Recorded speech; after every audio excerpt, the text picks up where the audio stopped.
एक सबसे बड़ी खबर के साथ। पिछले कई दिनों से मैंने आपको दिखाया कि पाकिस्तान के हालात बद से बदतर हैं। लोग कह रहे हैं मोदी जी बचा लो, लेकिन आज ये नहीं कह रहे बचा लो, आज कह रहे हैं मिला लो मोदी जी। यानी भारत में पाकिस्तान को मिला लो, भारत में पीओके को मिला लो। अब ये कह रहे हैं, उनका कहना है कि मोदी के राज में रहेंगे तो सुख शांति के साथ रहेंगे, 2 वक्त की रोटी का भी जुगाड़ होगा। सुनिए जरा।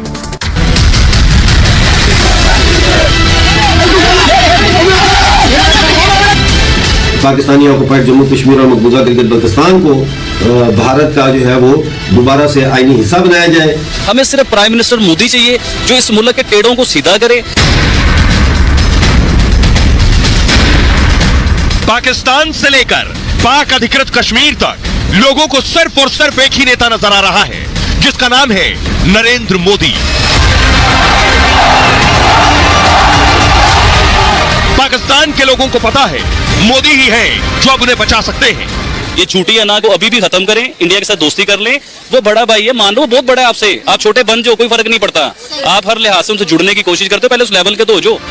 मोदी ही पाकिस्तान की भुखमरी खत्म कर सकते हैं। पाकिस्तान से ज्यादा बुरे हाल तो पीओके के हैं, जिसे शहबाज ने दम तोड़ने के लिए छोड़ दिया है। पीओके के लोग तो भारत के साथ, मोदी के साथ जुड़ना चाहते हैं। जो अबूरी हुकूमत है वो फिर भारत के साथ मुज़ाकरात का आगाज करेगी कि किस तरीके से अब जो है ये पाकिस्तानी ऑक्युपाइड जम्मू कश्मीर और मकबूजा गिलगित बल्तिस्तान को भारत का जो है वो दोबारा से आईनी हिस्सा बनाया जाए। पीओके के साथ पाकिस्तान के लोग भी भारत से अलग होकर अफसोस कर रहे हैं। मोदी जैसे नेता को देखकर पाक के लोग अपने मुकद्दर को रो रहे हैं, सोच रहे हैं काश आज मोदी हमारे पास होते या हम भारत के साथ होते तो हम दाने दाने को मोहताज न होते। बचपन से जो हमें पढ़ाया गया कि इंडिया दुश्मन है हमारा, यकीन करें बचपन से ये पढ़ाया होता ना हम इंडिया हमारा दोस्त है, तो आज हमारा मुल्क कहां से कहां होना था। अब मैं आपको बताने जा रहा हूं कि लोग कह रहे हैं कि भारत में मिलना है। अगर पीओके का हिस्सा और पाकिस्तान का हिस्सा मिल जाएगा तो फिर कैसा नक्शा होगा, ये मैं आपको बताने जा रहा हूं। भारत और पाकिस्तान का नक्शा देखिए जरा, ये आप देख रहे हैं, ये भारत का नक्शा। पाकिस्तान के लोग कह रहे हैं कि उन्हें मिल जाना है, तो ये देख रहे हैं भगवा लाइन जो पाकिस्तान से होकर गुजर रही है, ये हो जाएगा भारत का नक्शा। गिलगित बाल्टिस्तान के लोग कह रहे हैं हमें भारत में मिलना है। पाकिस्तान के लोग कह रहे हैं कि मोदी राज बेहतर है, हमें मोदी राज के साथ मिलना है, मोदी राज के साथ जुड़ना है। आपको बताता हूं कि पाकिस्तान में लोग ये बात क्यों कह रहे हैं। लोग ये बात इसलिए कह रहे हैं पाकिस्तान अधिकृत कश्मीर में, क्योंकि वहां के हालात पाकिस्तान से ज्यादा खराब है पीओके के हालात, यानी पाकिस्तान अधिकृत कश्मीर के हालात। वहां इसलिए लोग मोदी की तरफ आस भरी नजरों से देख रहे हैं। ये देखिए जरा, ये लोगों को आप देख रहे हैं, उनकी नजर प्रधानमंत्री मोदी की तरफ है, और ये शहबाज शरीफ का दुआ मांगकर थक गए, उन्हें पता है कुछ नहीं मिलना। पीओके में हालात सबसे ज्यादा खराब हो गए, लोगों को खाना बनाने के लिए आटा तक नहीं मिल रहा। आरोप है कि शहबाज ने पाकिस्तान अधिकृत कश्मीर में सप्लाई रोक दी, लोगों को खाना बनाने के लिए आटा तक नहीं है। आरोप है शहबाज ने सब कुछ रोक रखा है और सरकारी सब्सिडी डिपो पर तो ताला लटका दिया गया। न आटा सस्ता मिल रहा है, न पैसे देने को मिल है लोगों के पास। हालात ऐसे, एक दिन में गेहूं 1200 रुपए महंगा हो गया। पीओके के तमाम शहरों में शहबाज के खिलाफ प्रोटेस्ट हो रहा है। आईएमएफ ने शहबाज से टैक्स बढ़ाने की सलाह दी थी। शहबाज शरीफ ने आईएमएफ की सभी शर्तें मान ली हैं और कर्ज को लेकर आईएमएफ शर्तों पर भी खुलासा हुआ। दावा यह है कि जो अमीर हैं उनको टैक्स के लिए कहा गया, लेकिन बढ़ा दिया गया गरीबों का टैक्स। आईएमएफ ने कहा सरकारी और निजी वर्ग पर टैक्स लगाए, लेकिन जिनकी कमाई ज्यादा है उनसे ज्यादा टैक्स वसूले, ये कहा गया। पाकिस्तान में जो लोग गरीब हैं उन्हें छूट दी जाए, ये कहा गया, लेकिन शहबाज ने गरीबों पर टैक्स का बम फोड़ दिया। ऐसा इसलिए क्योंकि शहबाज का वोट बैंक है उद्योगपति, रईस, कारोबारी, बड़ा वर्ग। शहबाज के समर्थक रिटेल और रियल एस्टेट से जुड़े हुए लोग। बड़े उद्योगपतियों को शहबाज ने ऊर्जा टैक्स सब्सिडी दे दी। शहबाज टैक्स बढ़ाकर वोटर को नाराज नहीं कर सकते हैं। दूसरी तरफ इमरान ने भी शहबाज के खिलाफ मोर्चा खोल दिया है। अक्टूबर में पाकिस्तान में चुनाव होने वाले हैं और ऐसे में शहबाज शरीफ की कुर्सी जाना तय है। शहबाज ने आईएमएफ की शर्तें नहीं मानी, इसलिए कर्जा नहीं मिला। यह खुलासा पाकिस्तानी मीडिया की रिपोर्ट से हुआ है।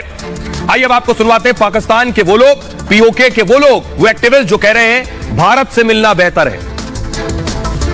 इस वक्त ये है कि पाकिस्तान बकौल पाकिस्तानी वजीर दिफा आसिफ ख्वाजा के दिवालिया हो चुका है। पाकिस्तानी ऑक्युपाइड जम्मू कश्मीर और मकबूजा गिलगित बल्तिस्तान को भारत का जो है वो दोबारा से आईनी हिस्सा बनाया जाए। हमें मोदी मिल जाए, हमें तो नहीं नवाज शरीफ चाहिए, ना बेनजीर चाहिए, ना हमें इमरान खान चाहिए, कोई भी नहीं, चंदा मुशर्रफ भी नहीं चाहिए, हमें सिर्फ प्राइम मिनिस्टर मोदी चाहिए।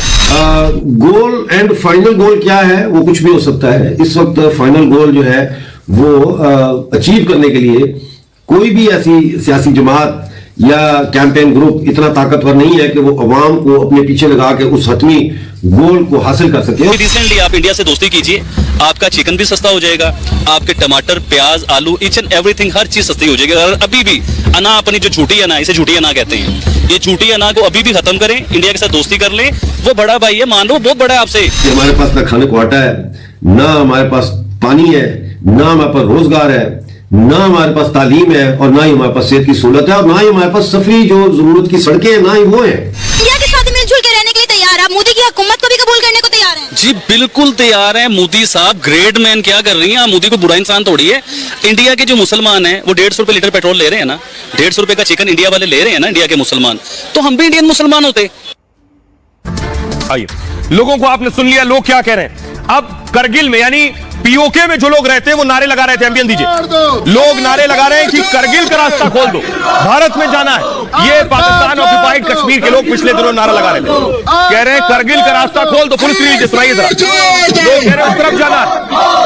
आर पार जोड़ दो, करगिल रोड खोल दो, आर पार जोड़ दो, आर पार जोड़ दो, करगिल रोड खोल दो, आर पार जोड़ दो, करगिल रोड खोल दो, आर पार जोड़ दो, आर पार जोड़ दो, करगिल रोड खोल दो, आर पार जोड़ दो, करगिल रोड खोल दो, आर पार जोड़ दो, आर पार जोड़ दो, करगिल रोड खोल दो, आर पार जोड़ दो, करगिल रोड खोल दो, आर पार। तो ये पाकिस्तान अधिकृत कश्मीर के लोग हैं, कह रहे हैं आर पार खोल दो, भारत में मिलना है।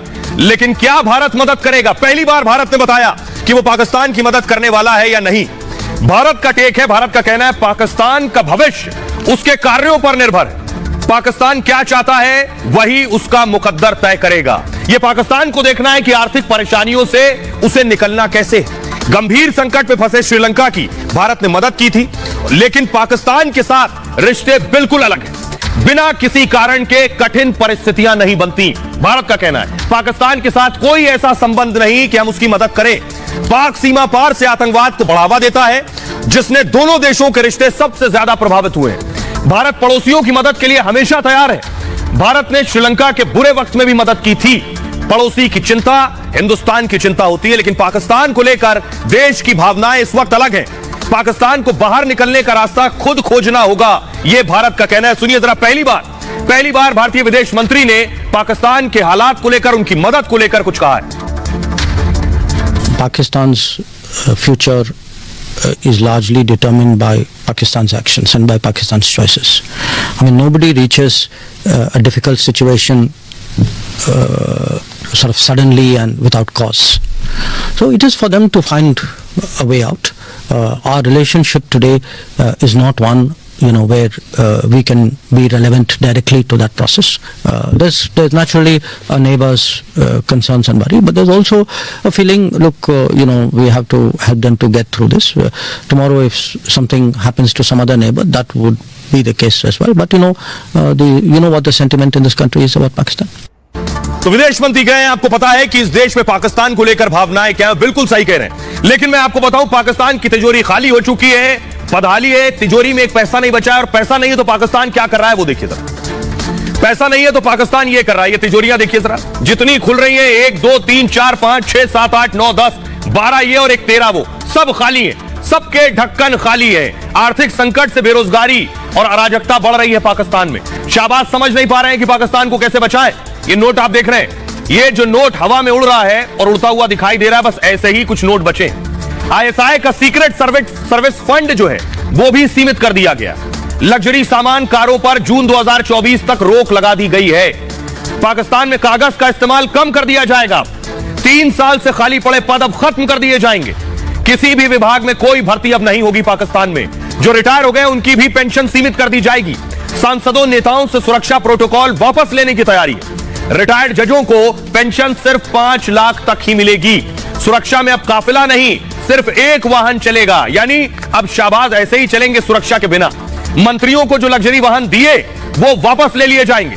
कैबिनेट मंत्रियों की कारों की नीलामी करवाई जाएगी। मंत्रियों को बिजली पानी का बिल अब सरकार नहीं देगी, अपनी जेब से भरना होगा। सरकारी आवासों की भी नीलामी कर दी जाएगी। 5 स्टार होटलों में कोई मंत्री नहीं रहेगा। बैठकों के दौरान सिर्फ चाय बिस्किट मिलेंगे। कैबिनेट के आधे सदस्यों की सैलरी बिल्कुल नहीं दी जाएगी और जिनको मिलेगी 15% लगभग काट के मिलेगा। किसी भी सहयोगी स्टाफ को भी साथ नहीं ले जा सकेंगे। अगर मंत्री नेता विदेश गए तो सफर इकोनॉमी में होगा। सरकारी विभागों संस्थाओं का बजट 15% कम कर दिया गया है। विदेशों में पाकिस्तानी दूतावास का बजट भी कम होगा। यह है जो पाकिस्तान की तरफ से कदम उठाए गए हैं और हालात ये मारा जा रहा है बेचारा गरीब आदमी, मारा जा रहा है रोज कमाने रोज खाने वाला। शादियां करना मुश्किल हो गई है पाकिस्तान में। एक शख्स की शादी थी, आपको बताऊं, वो शादी करने जा रहा था लेकिन शादी नहीं कर पा रहा है। क्यों? इसलिए शादी नहीं कर पा रहा है क्योंकि पेट्रोल के दाम बढ़ गए। गाड़ी से जाएगा कैसे? लोग कैसे आएंगे? सुनिए। मैं पता नहीं किसी बेली यार मिहनत किया लब्या रिश्ता लब के सारा कुछ परसों रात मेहंदी की थी, अगले दिन बरात की तैयारी करनी, सारा कुछ करना, बरात जानी सी। रात पेट्रोल महंगा हो गया, सारे रिश्तेदार इनकार करता ही नहीं आ सकते, भाई पेट्रोल बड़ा महंगा।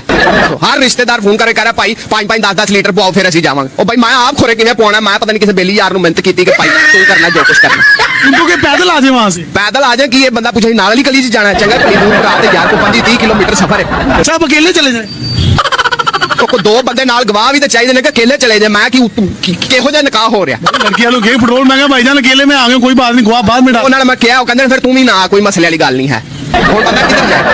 लड़की क्या रिश्तेदारों में हुआ है या बाहर से हुआ है? कहां यार तू ये छड़ हो गया किसी तरीके नाल। 100 दरबार की चादर लाई, 100 जगह मिन्नतां तरले कीते ने, 100 नफल मांगे। अब आपको बताते हैं किन किन कंपनियों पर ताले लटक गए। क्यों? क्योंकि कुछ है नहीं तो बड़ी बड़ी कंपनियों पर ताले लटक गए। कंपनियों की तस्वीर में दिखा रहा हूं, देख रहे हैं। शाहबाज शरीफ दरबान बनकर बाहर बैठे हैं, कंपनियां ताला लगाकर चली गई हैं। कौन सी कंपनी है ये मैं आपको बताऊंगा। सबसे पहले Gandhar tyre and rubber company, automobile के लिए टायर और ट्यूब बनाती है कंपनी। 13 फरवरी से अपना प्लांट बंद कर दिया है इसने। कहा है कच्चा माल का आयात नहीं कर पा रहे हैं इसलिए बंद कर दिया है। दूसरी सुजुकी मोटरकॉप, जनवरी में मैन्युफैक्चरिंग प्लांट पर ताला लगा दिया है। कहा है मैन्युफैक्चरिंग के लिए पुर्जे ही नहीं मिल रहे हमें, तो चलाएं कैसे। इंडस मोटर्स, पाकिस्तान में मैन्युफैक्चरिंग प्लांट इन्होंने भी बंद कर दिया अपना। आयात पर बैन के बाद ताला लटका दिया है। बलूचिस्तान व्हील्स लिमिटेड, पिछले साल दिसंबर में कंपनी पर ताला लटकाया था इन्होंने। कहा है कम बिक्री के चलते प्लांट बंद कर दिया है। KSB pumps company, industrial pumps बनाने वाली कंपनी ने भी ताला लगा दिया है। यह हाल है उन जगहों के। उनका कहना आयात पर प्रतिबंधों के चलते हमने यह फैसला लिया है। ये हालात है कंपनियों के। अब आप अंदाजा लगाइए पाकिस्तान के माली हालात क्या है। अब मैं आपको दिखाने जा रहा हूं कि कैसे तालिबान घुस रहा है। ये देखिए जरा, तालिबानियों को पता चल गया पाकिस्तान के पास आटा रोटी दाल भी नहीं है, तो बारूद या गोली का इंतजाम कैसे करेंगे इन्हें रोकने के लिए। तो तालिबानी देखिए पाकिस्तान के अंदर घुस रहे हैं। ये वो तस्वीर है, फुल स्क्रीन लीजिए जरा इसे। अब ये तालिबानी अंदर घुसकर आटा नहीं बांटेंगे, फूल नहीं देंगे, अंदर जाकर गोलियां चलाएंगे। ये जो आप देख रहे हैं ये तालिबानी है जो पाकिस्तान की सीमा के अंदर दाखिल हो रहे हैं गोलियां चलाने के लिए। आइए अब मैं आपको दिखाने जा रहा हूं, तालिबानी तो घुस रहे हैं पाकिस्तान के अंदर, लेकिन भारत ने अफगानिस्तान की मदद की थी बुरे हालात में। तो ये जो आतंकी आप देख रहे हैं ये आतंकी था तालिबान में। भारत ने कहा इसे मार दो, हमारे लिए आतंकी है, तो तालिबान ने अफगानिस्तान में भारत के लिए इस आतंकी को ढेर कर दिया। यह है फर्क। जो तालिबान को पाल पोस रहा था पाकिस्तान, आज उस पर गोलियां बरसा रहा है वो तालिबान। भारत ने समझा कि किस वक्त मदद करनी चाहिए। अब देखिए जरा, ये आतंकी को देख रहे हैं, आतंकी एजाज को तालिबान ने ढेर कर दिया है। और क्यों ढेर किया है तस्वीर मैंने आपको दिखा दी, इसे मूव कीजिए आगे। एजाज को ढेर कर दिया। एजाज ने भारतीयों को कई बार टारगेट किया था, काबुल और जलालाबाद में सुसाइड अटैक कराए। जनवरी में भारत ने एजाज को आतंकी घोषित कर दिया था। आतंकी एजाज अहमद अफगानिस्तान में रह रहा था। भारत ने तालिबानी सरकार के सामने इस मुद्दे को उठाया, जिसके बाद एजाज को तालिबान ने ढेर कर दिया है। आतंकी की बहन ने बताया कि अधिकारियों ने उसको बुलाया था। इसके बाद आतंकी के मारे जाने की सूचना मिली। आतंकी एजाज बचपन में श्रीनगर से पाकिस्तान चला गया था और पाक में हरकतुल मुजाहिदीन में शामिल हो गया जाकर। पाकिस्तान में ही एजाज को आतंकी ट्रेनिंग दी गई थी। भारतीयों के खिलाफ एजाज आतंकी मिशन चला रहा था। अब तालिबान ने भारत के दुश्मन को ढेर कर दिया है। यह पाकिस्तान को सीखने की जरूरत है।